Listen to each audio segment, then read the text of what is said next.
안녕하세요. 지혜 인생 가족 여러분. 오늘의 사연은 70세 김정희님의 70살의 깨달음입니다. 이번 사연은 평생을 가족을 위해 살아오신 한 어머니의 이야기입니다. 가족을 위한 희생이 과연 옳은 선택이었는지, 그리고 진정한 사랑의 의미는 무엇인지 함께 생각해 보는 시간이 되었으면 합니다. 시작하기 전 구독과 좋아요 부탁드립니다. 그럼 지금부터 김정희님의 이야기를 들려드리겠습니다. 안녕하세요. 저는 올해 70이 된 김정희입니다. 1953년 강원도의 작은 마을에서 태어난 저는 5남매 중 둘째였어요. 어릴 때부터 부모님 농사일을 도우며 자랐죠. 그때부터 저는 늘 다른 사람을 돕는 것이 당연하다고 생각하며 살았던 것 같아요. 20살이 되던 해 서울로 올라왔습니다. 25에 결혼해서 벌써 45년이란 세월이 흘렀네요. 결혼하고 남편과 함께 식당을 시작했어요. 아침 일찍 시장에 가서 식재료를 사고 음식을 준비하고 손님을 맞이하는 일상이 시작됐죠. 힘들었지만 젊었기에 할 수 있었어요. 첫째가 태어난 건 결혼한 지 2년 만이었어요. 그 후로 3년 터울로 둘째, 셋째가 태어났죠. 아이 셋을 키우며 식당 일을 하는 게 쉽지는 않았어요. 새벽 4시면 일어나 장을 보고 음식 준비하고 아이들 학교 보내고 점심 장사하고 밤늦게까지 그날 판매할 반찬거리를 다듬었죠. 특히 큰딸이 초등학교에 들어갈 무렵이 가장 힘들었어요. 학부모 모임에도 가야 하고 아이들 숙제도 봐줘야 하는데 식당 일은 하루도 쉴 수가 없었거든요. 그때 시작된 허리 통증이 지금까지도 이어지고 있네요. 하지만 그 모든 고생이 아깝지 않았어요. 큰딸은 공부를 무척 잘했거든요. 둘째와 셋째도 대학은 꼭 보내고 싶었어요. 남들은 다들 과외도 시키고 학원도 보내는데 우리 아이들한테만 그런 걸 못 해주면 어떡하나 싶었습니다. 밤늦게까지 일하다가도 아이들 방에 들어가 자는 모습을 보면 그런 피로가 다 날아가는 것 같았어요. 특히 큰딸이 전교 1등 했다는 소식을 들었을 때는 온종일 발이 땅에 닿지 않는 것처럼 기뻤답니다. 남편도 참 고생을 많이 했어요. 새벽부터 밤늦게까지 주방에서 음식을 하면서도 한 번도 불평하지 않았죠. 우리 아이들은 꼭 대학까지 가야 해 라는 말을 입에 달고 살았어요. 남편은 본인을 위해 쓰는 돈은 전혀 없었어요. 다행히 세 아이 모두 대학을 졸업하고 좋은 직장도 얻었어요. 결혼도 하고 손주들도 생겼고요. 그때가 제 인생에서 가장 행복한 순간이었던 것 같아요.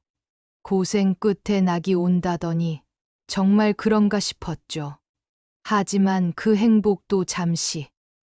5년 전 남편이 갑자기 세상을 떠났습니다.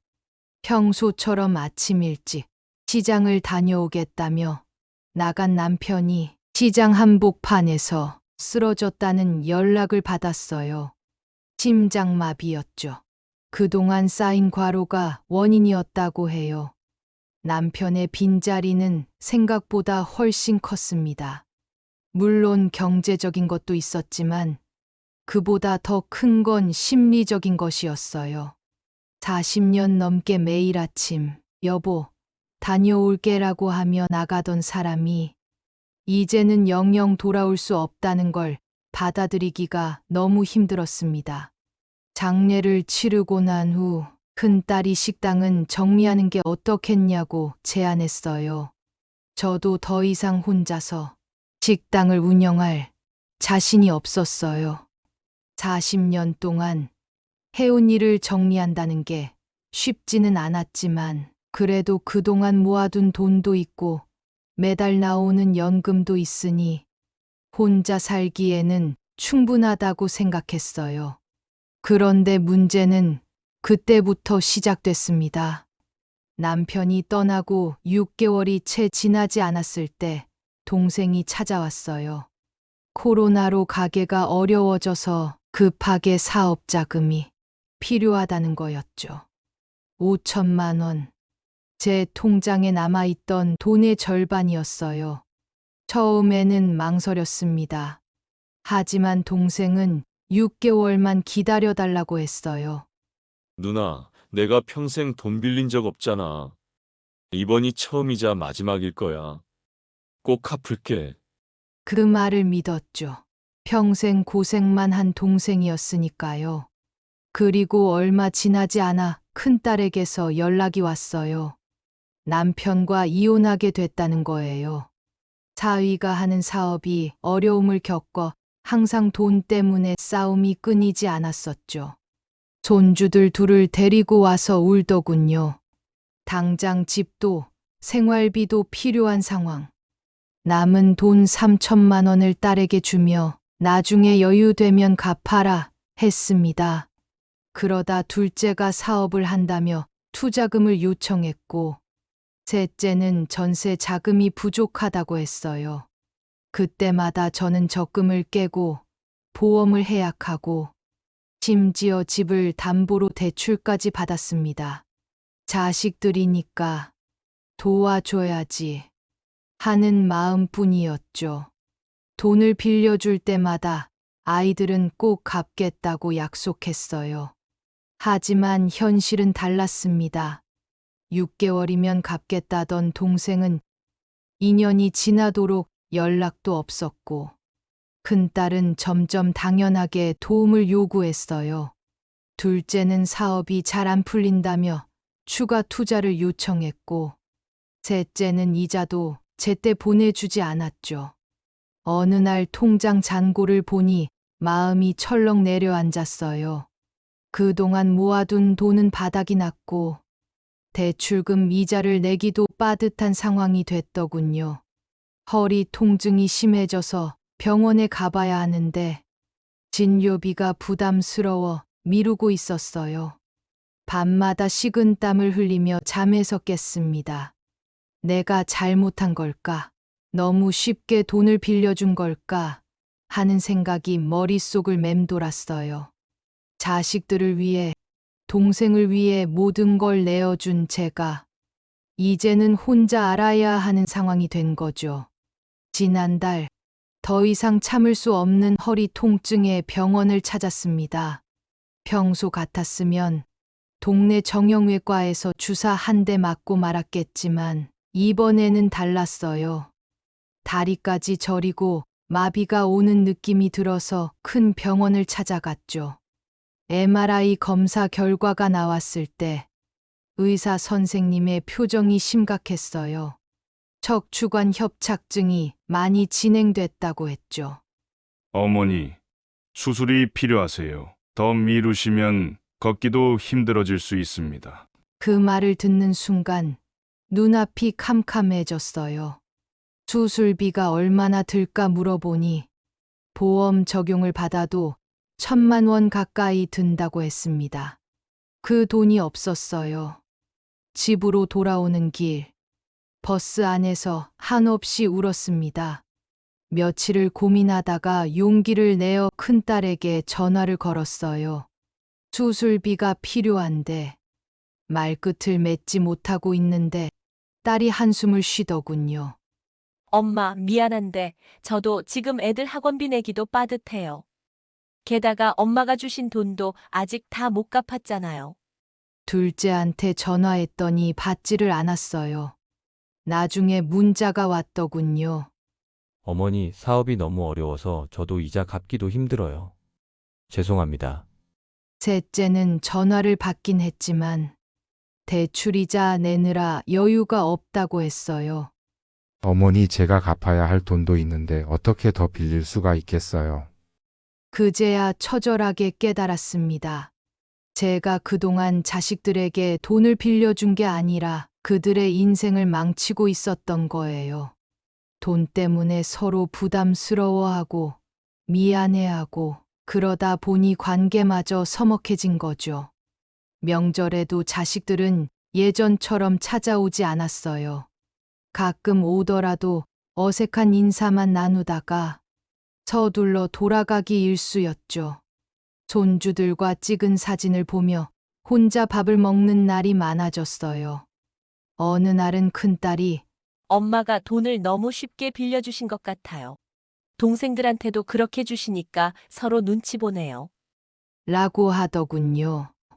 둘째는 어머니가 누나한테만 더 주신 것 같아서 서운해요. 라고 했고, 셋째는 저한테는 제일 적게 주셨잖아요. 라며 불만을 토로했어요. 한숨도 제대로 이루지 못하는 날이 계속됐어요. 허리 통증은 점점 심해졌고 마음의 상처는 더 깊어져만 갔습니다. 약국에서 산 진통제를 먹으며 견디는 게 일상이 됐죠. 그러던 어느 날 아파트 관리실에서 연락이 왔어요. 관리비가 3개월째 미납됐다고. 통장을 확인해 보니 연금으로는 더 이상 생활이 어려운 상황이었어요. 그동안 자식들 도와준다고 들었던 대출금 이자도 연체가 되기 시작했고요. 거실 한켠에 있는 남편 사진을 보며 울컥했습니다. 여보, 내가 잘못한 걸까? 당신이었다면 어떻게 했을까? 남편이라면 분명 이렇게 하지 않았을 거예요. 돈을 빌려주기 전에 신중하게 생각했을 테고, 자식들의 미래를 위해서라도 적절한 선을 그었을 텐데. 그날 밤 창문 너머로 보이는 달을 보며 오랫동안 생각했습니다. 허리 통증 때문에 다시 찾은 병원 대기실에서 치료를 받으러 오신 할머니와 이야기를 나누게 되었어요. 그분의 말씀이 제 가슴을 세차게 울렸습니다. 저도 그랬어요. 자식들 도와준다고 퇴직금도 다 줘버리고 집도 담보 대출 받아서 도와주고 결국 수술비가 없어서 수술도 못 받고 이렇게 고생하고 있네요. 자식들은 이제 연락도 잘 안 하고 돈 때문에 서로 불편해진 것 같아요. 마치 제 이야기 같았어요. 그날 집으로 돌아오는 길에 공원에 들러 오래 앉아 있었어요. 벤치에 앉아 지나가는 사람들을 보면서 생각했어요. 저는 늘 누군가를 위해 살았지. 정작 저 자신을 위해서는 살지 않았다는 것을. 남편이 떠난 후에도 자식들을 위한다는 명목으로 제 노후를 모두 희생했다는 것을. 이제 나를 위해 살기로 결심했어요. 가장 먼저 한 일은 통장 정리였습니다. 남아있는 돈이 얼마인지, 매달 들어오는 연금이 얼마인지, 내야 할 이자가 얼마인지 꼼꼼히 확인했어요. 그동안은 자식들 줄 돈만 생각하느라 제 살림살이를 제대로 들여다보지 않았거든요. 그리고 용기를 내어 법률구조공단을 찾아갔습니다. 자식들에게 빌려준 돈에 대한 문제를 상담하고 싶어서였어요. 상담사 분이 해주신 말씀이 아직도 기억에 남습니다. 어머님, 자식이라고 해서 무조건 희생하실 필요는 없어요. 어머님의 노후도 중요합니다. 지금이라도 본인의 권리를 찾으셔야 해요. 그날 저는 처음으로 자식들에게 장문의 문자를 보냈습니다. 이제는 더 이상 돈을 빌려줄 수 없다는 것. 빌려간 돈은 조금씩이라도 갚아달라는 것. 그리고 무엇보다 이제는 나 자신을 위해 살고 싶다는 것을. 문자를 보내고 나서도 한동안 답장이 없었어요. 불안한 마음에 휴대폰만 들여다보았죠. 하지만 이상하게도 마음은 편했습니다. 드디어 제가 해야 할 말을 했다는 안도감이 들었어요. 문자를 보낸 후 한 달이 지났습니다. 자식들의 반응은 제 예상과 많이 달랐어요. 큰딸이 제일 먼저 전화를 했어요. 엄마, 갑자기 왜 이러세요? 우리가 돈 빌린 거 갚으라고 하시는 거예요? 엄마가 먼저 도와주신다고 하셨잖아요. 저희도 지금 애들 키우느라 빠듯해요. 둘째는 문자를 보냈어요. 제가 사업이 잘 안 풀려서 그래요. 지금 빚 톡촉에 시달리고 있는데 엄마까지 이러시면 어떡해요? 나중에 사업 잘 되면 갚을게요. 셋째마저 이런 말을 하더군요. 엄마 전세금 올려달라고 집주인이 난리인데 오히려 제가 돈을 더 빌려야 해요. 허리 수술 이야기를 꺼내자 자식들의 반응은 더 냉담했어요. 엄마, 그 정도 통증이면 동네 의원에서 주사 한 대 맞으면 되잖아요. 보험 들어놓은 거 없으세요? 어머니 수술비가 얼마나 비싼데요? 조금만 더 참아보세요. 그 말들을 들으며 눈물이 왈칵 쏟아졌어요. 제가 아플 때 병원 한번 제대로 못 가면서 자식들 달라는 대로 다 주고 살았던 지난 날들이 떠올랐거든요. 명절에 모였을 때는 더 서운했어요. 큰딸은 애들 학원비 때문에 빠듯하다며 용돈도 안 주고, 둘째는 잠깐 얼굴만 비추다 급한 일 있다며 먼저 가버리고, 셋째는 아예 오지도 않았어요. 그런데 자식들끼리 주고받는 카톡을 우연히 보게 됐어요. 제 핸드폰을 고쳐준다며 들여다보던 큰딸이 카톡을 닫지 않고 놓고 간 거죠. 엄마가 요즘 돈 얘기를 자주 하시네. 우리한테 받으려고 하는 건 아니시겠지? 그러게. 나도 좀 부담스러워. 우리가 다 어렵게 사는데. 그래도 우리 엄마 통장은 있을 거야. 평생 장사했는데. 가슴이 철렁 내려앉았어요. 제 통장에 남은 돈이 얼마 없다는 걸 자식들은 모르나 봅니다. 그제야 깨달았어요. 제가 평생 자식들만 바라보며 살았는데 허리 통증은 점점 심해지고 통장 잔고는 바닥이 보이는데 자식들은 여전히 저를 돈기계처럼 여기고 있었어요. 제가 평생 모아둔 돈을 당연하게 여기는 자식들의 태도가 너무나 서글펐습니다. 그래서 결심했어요. 더 이상은 안 되겠다고. 이대로 가다가는 제 노후는 물론이고 자식들의 인생까지 망칠 것 같았거든요. 다음 날 아침 일찍 은행에 가서 통장을 정리했습니다. 남아있는 돈이 고작 1,500만 원. 평생을 일했는데 이게 전부라니. 그래도 이제부터라도 이 돈은 꼭 지켜야겠다고 마음먹었어요. 그리고 자식들에게 하나씩 문자를 보냈습니다. 더 이상 돈은 못 줄 거야. 이제 엄마도 나를 위해 살아야겠어. 수술비도 없고 생활비도 빠듯한 엄마를 위해 돈을 갚아주길 바라는 게 그렇게 큰 욕심이었나. 답장은 오지 않았어요. 아마도 처음 보는 엄마의 단호한 모습에 당황했나 봅니다. 허리 수술은 더 이상 미룰 수 없어서 구청에 찾아가 상담을 받았어요. 다행히 의료급여 지원을 받을 수 있다고 하더군요. 자식들한테 손 벌리지 않고도 제 힘으로 해결할 방법이 있었던 거예요. 이제는 매달 나오는 연금도 철저히 관리하기로 했어요. 자식들 용돈은 모두 중단했고 아프고 힘들어도 약국에서 진통제를 사 먹으며 버텼죠. 식사도 하루 2끼로 줄이고 간식도 과일 하나로 대신했어요. 허리 수술 날짜도 잡았습니다. 보증금 300만 원. 정말 아끼고 아껴서 모아뒀어요. 자식들은 연락 한 통 없지만 이제는 그게 더 편합니다. 서운하고 속상하지만 이게 현실이네요. 평생 자식들만 바라보며 살았던 제가 어리석었던 걸까요? 자식들이 언제쯤 반성하고 돌아올지는 모르겠습니다. 어쩌면 영영 돌아오지 않을지도 모르죠. 하지만 이제는 괜찮아요.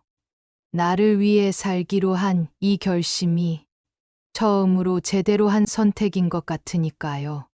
수술 후 병실에 누워 있는 동안 창밖의 하늘을 바라보며 제 인생을 돌아보았습니다. 25에 결혼해서 70이 된 지금까지 45년이란 세월이 참 빠르게 지나갔네요. 그저 열심히 살면 행복해질 수 있다고 믿었죠. 돈만 많이 벌면, 자식들만 잘 키우면 행복해질 수 있다고요. 하지만 지금 와서 생각해보니 그게 전부가 아니었어요. 행복은 통장 잔고나 자식들의 성공에 있는 게 아니었네요. 오히려 그런 것들을 쫓다 보니 진짜 소중한 것들을 놓쳐버렸어요. 남편과 함께 장 보러 가던 새벽 시장에서의 발걸음, 아이들이 어릴 때 들려주던 자장가 소리, 식당 일을 마치고 늦은 밤 마시던 막걸리 한 잔의 여유. 이런 소소한 순간들이 진짜 행복이었는데 그때는 몰랐어요. 인생이란 게 참 아이러니하네요. 젊었을 땐 돈을 벌기 위해 건강을 잃고 자식을 위한다며 관계를 망치고 더 나은 미래를 위해 현재의 행복을 밀었어요. 그러다 보니 어느새 이른이 되어 있었고 그제야 삶의 진정한 의미를 묻게 되었네요. 특히 가슴 아픈 건 남편과의 시간이에요. 나중에 시간 나면 돈 좀 더 벌고 나서 항상 미루기만 했던 행복한 순간들, 그 나중이라는 시간이 영영 오지 않을 줄은 몰랐어요. 큰딸이 갑자기 병문안을 왔습니다. 둘째도 그날 저녁에 찾아왔어요. 어머니 사업한다고 돈만 달라고 하고 이제 조금씩 갚아 나갈게요. 셋째는 막내라서 그런지 눈물까지 보이더군요. 엄마, 저희가 효도 한번 제대로 못 해드렸네요. 처음에는 마음이 흔들렸어요. 이제라도 자식들이 잘못을 깨달은 걸까? 다시 한번 믿어볼까? 하는 생각이 들더군요. 하지만 곧 그게 아니란 걸 알게 됐어요. 큰딸은 얼마 후 또다시 돈을 빌려달라고 하더군요. 엄마, 이번만 도와주세요. 둘째는 약속했던 빚 갚기는 뒷전이고 갑자기 사업 확장한다며 투자를 더 요청했어요. 이 기회 놓치면 더 큰 돈을 벌 수가 없어요. 셋째마저 엄마, 전세금을 또 올려달래요. 이번이 마지막일 거예요. 꼭 갚을게요. 그제야 깨달았습니다. 자식들의 방문이, 눈물이, 약속이 모두 다 돈이 필요해서였다는 걸.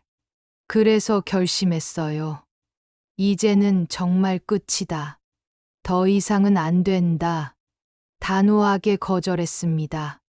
엄마도 이제 나이 들었고 병원비도 필요하고 더 이상은 도와줄 수가 없구나.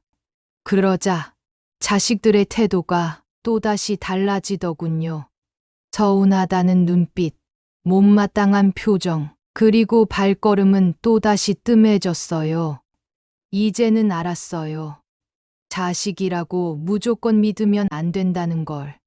그들도 이제 각자의 삶을 사는 어른이고, 저는 저대로의 삶이 있다는 걸.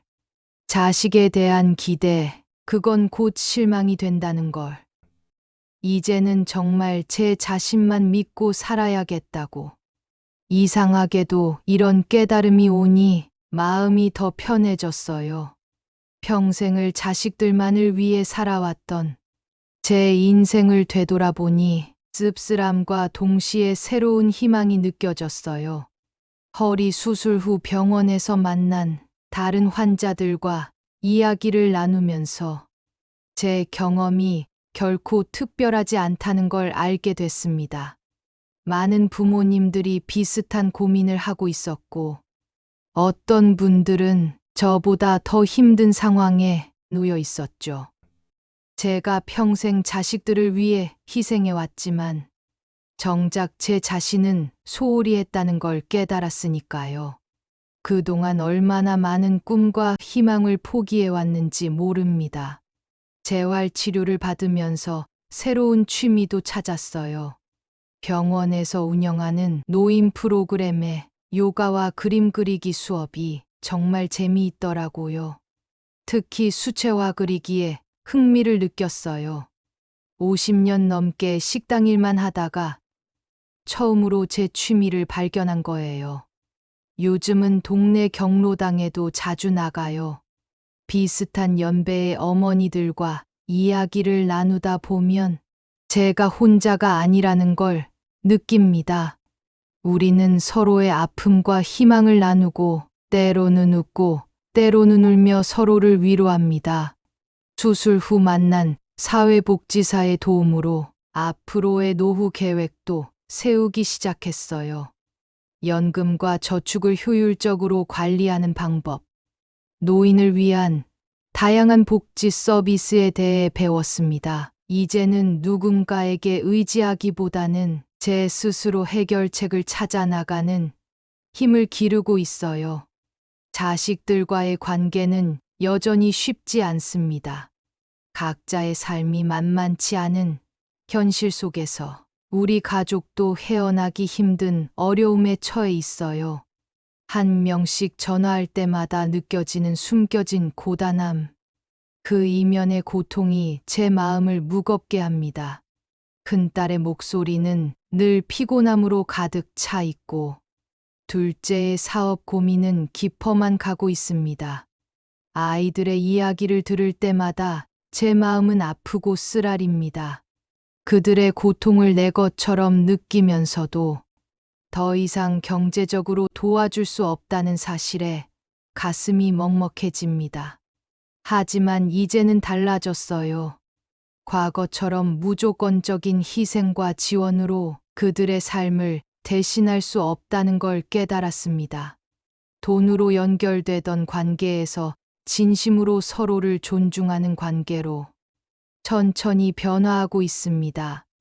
자식들에 대한 사랑은 변함없지만 이제는 그 사랑의 방식이 달라졌어요. 저는 늘 누군가를 위해 살았어요.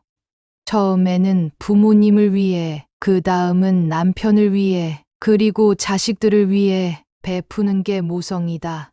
희생하는 게 부모의 도리다. 이런 말들을 제 스스로에게 위안처럼 되뇌었죠. 힘들어도 참았고, 지쳐도 웃었고, 서러워도 견뎌냈어요. 하지만 진정한 사랑은 서로가 건강하게 성장할 수 있도록 돕는 거더군요.